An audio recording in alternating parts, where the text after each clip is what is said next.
Thank you, and welcome everyone. It's a real pleasure to be here. She said it's great to be back in the real world again, talking to audiences rather than that screen we've all got fed up talking to. I'm going to keep my piece very broad and nothing too specific really, just talking about some perceptions and perspectives going forward, some challenges. Firstly, who am I? Yeah, CEO of Polymath Consulting. We do consulting in cards and payments, but I think what would be more interestingly is I also have my finger in a range of fintechs out there, advising and sitting on the boards of them. So I'm very much out there in the marketplace, seeing what's going on and not just trying to consult and promise things. So, who am I? Well, I did that pitch and I realised afterwards it just shows its age. I've still got a tie on. When was the last time anyone here wore a tie? But that's as most people know me, standing on stage and waffling away. But that's one view of me. The other view of me is that. I know, it looks like I'm a Martian, but no. All dressed, in fact, that was me last night again, dealing with a swarm of bees in a hedge at about 8 o'clock. It's all about perceptions. And I'm an ex-Saatchi and Saatchi man. Perception is reality. So I'm always saying we need to consider different perspectives and different perceptions. After all, we all approach things from a different direction. We all got inherent beliefs or thinking on how we come to things, and we need to recognise what they are, because that does affect how we see things. But not only that, it's even what we're being shown may not be quite what it is in terms of how you perceive things, how you view things, how you're viewing the market, what is your perception of it.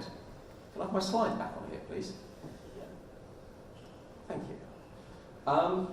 So we need to understand what's being shown to us. Now, who knows what the animal on the left is? I first saw it in Zaire in 1992. It's an okapi. And it is actually the closest living relative to a giraffe. Of course, they look identical, as you can see.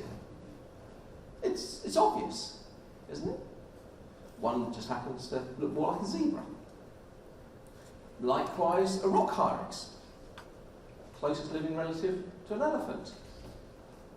True.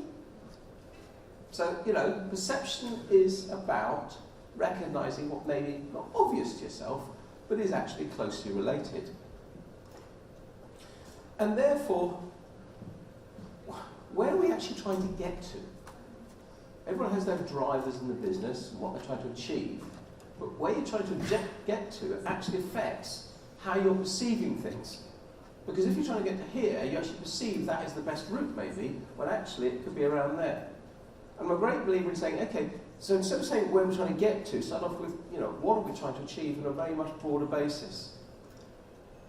Because also, we need to consider two perspectives. As I say, it all matters how you're viewing things. It isn't always as it seems. And I think that's important when we start to look at some of the challenges and issues that the market's facing over the next few years. And I've just highlighted one or two of them that I'm sure will come up today. We always hear this great talk, act global, do things globally, but we all know, payments, they're still local. If you look across markets, even just in Europe, how people pay is very, very different based on where they are. We need to be recognising that. And payments are complex. How many times do clients say, oh, there was a piece on LinkedIn yesterday, frictionless payments, MasterCard launches Smile to Pay. And I go, yes, but payments have to be have to have friction. Because after all, I can reduce fraud by 100%, I just block all payments. The reality is, there has to be a balance, and friction is what you need in payments to prevent fraud. So therefore, frictionless payments is a nirvana. I'm sorry. Stop going on about it. I get very annoyed about this, because to me, frictionless payments is a great buzzword bingo out there, but it doesn't actually get us anywhere. Digital identity. I love this headline. Apple ID, not Apple Pay, will be the game changer. Have to say, totally thought that was a great headline, because to me, the one thing we're still missing in this country, and most countries are, is digital identity. Because if we had that, then payments would be a lot easier. I think it will come in the next 5, 10 years, but who by? How? How's it going to be structured? The liability issues around it. There's lots of questions around that. And then we're seeing a big change out there. Cookies are dying. I chair the International Loyalty Awards.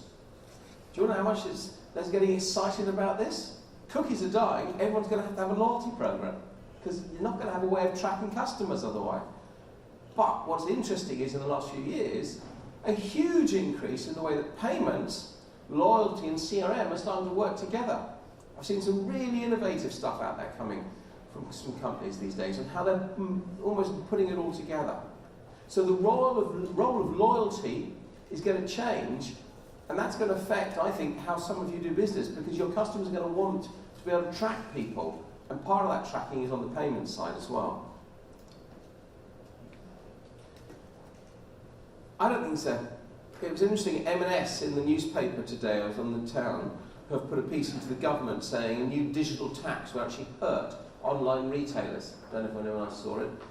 You know, one of our biggest blue chip retail brands is saying, please, don't tax our online sales. Don't tax online. We actually think the two need to work together.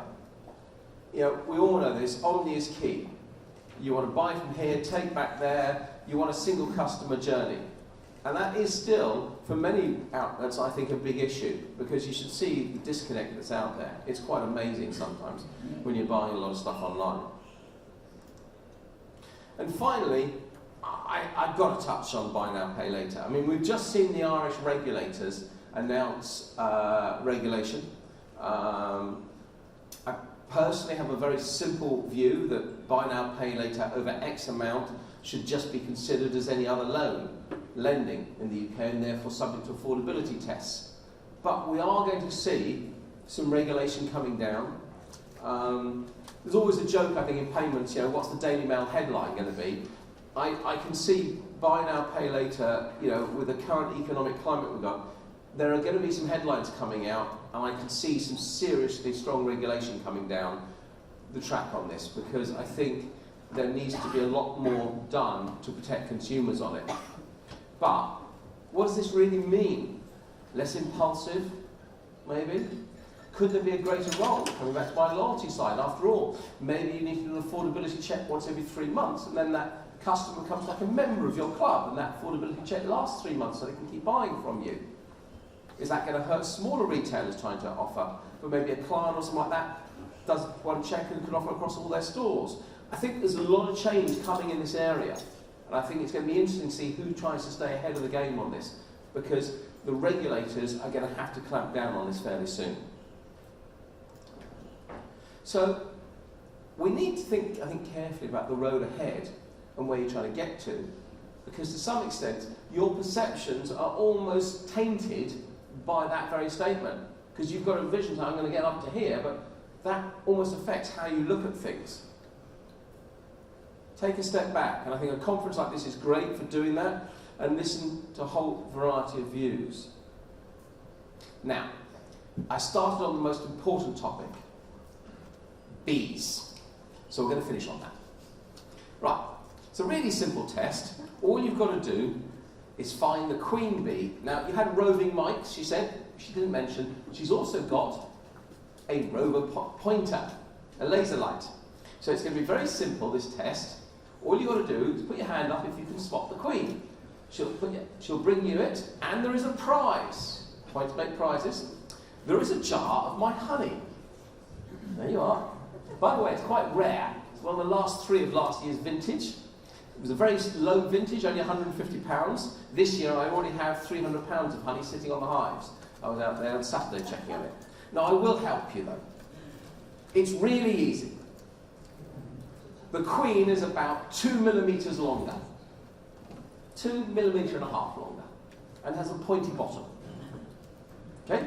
So that's it. All you've got to do is put your hand up, want to put the slide up now, and tell me where the queen is. Yes, over here.